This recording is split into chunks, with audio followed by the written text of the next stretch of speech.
Donc bonjour à tous, dans cette vidéo nous allons mettre en place nos différents profils récurrents ainsi que des filtres. C'est parti. Donc passons maintenant aux autres éléments de notre catalogue. Donc les profils récurrents et les filtres ensuite. Donc commençons par les profils. Donc les profils récurrents vous permettent de mettre en place des choses comme des paiements récurrents par vos clients. Ça peut paraître un peu simple mais c'est un peu ça. Ce genre de profil récurrent fonctionne bien si vous voulez mettre en place des paiements avec forfait. Donc, vous allez voir de quoi je parle avec notre exemple. Donc de retour sur notre boutique ici, nous allons sur notre catalogue, puis sur Recurring Profiles, donc profil récurrent. On va créer un nouveau profil, il n'y en a pas de base.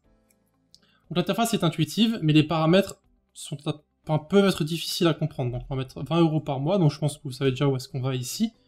Donc on va remplir tout ce qui est pris. Personnellement, je vais mettre 20 €, puis pour une durée de 3 sur un cycle par mois.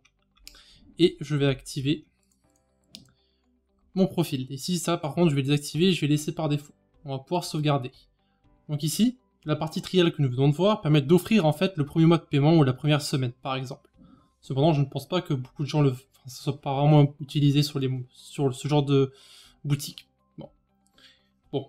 Ici, en fait, ce qui va se passer, c'est qu'on va pouvoir faire en sorte que notre produit soit payé en plusieurs fois. C'est à ça que ça sert, en fait, les profils récurrents.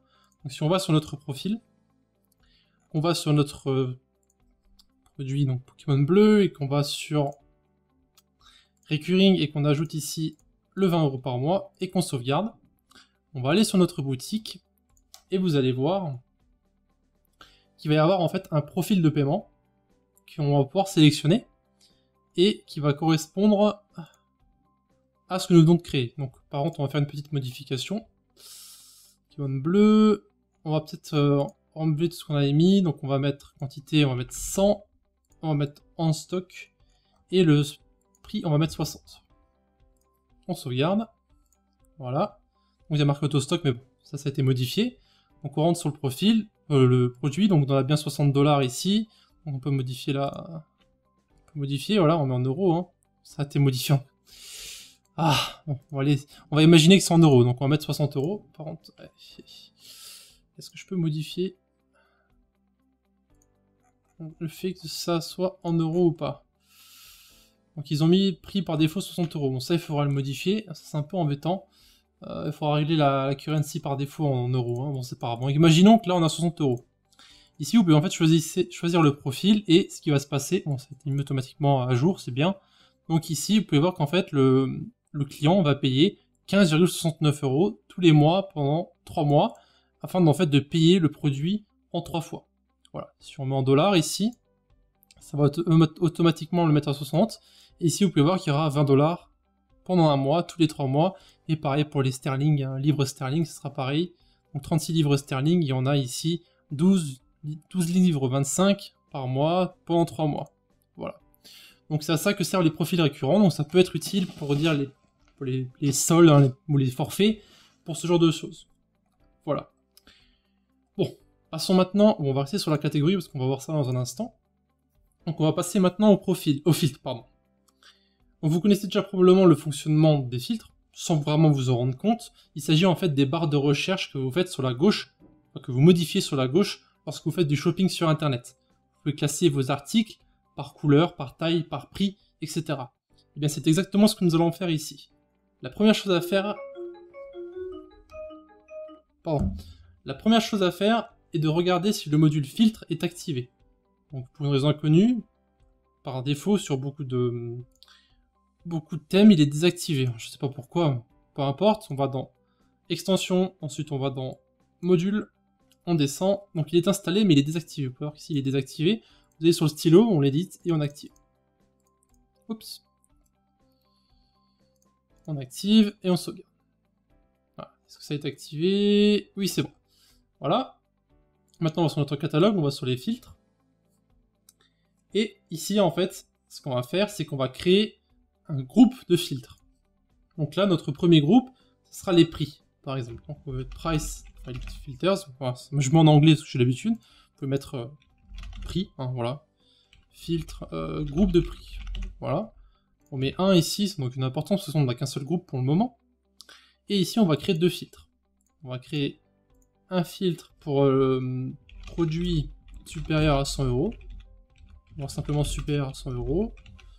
On va mettre 1, et ici on va mettre inférieur à 100 €. On va mettre 2.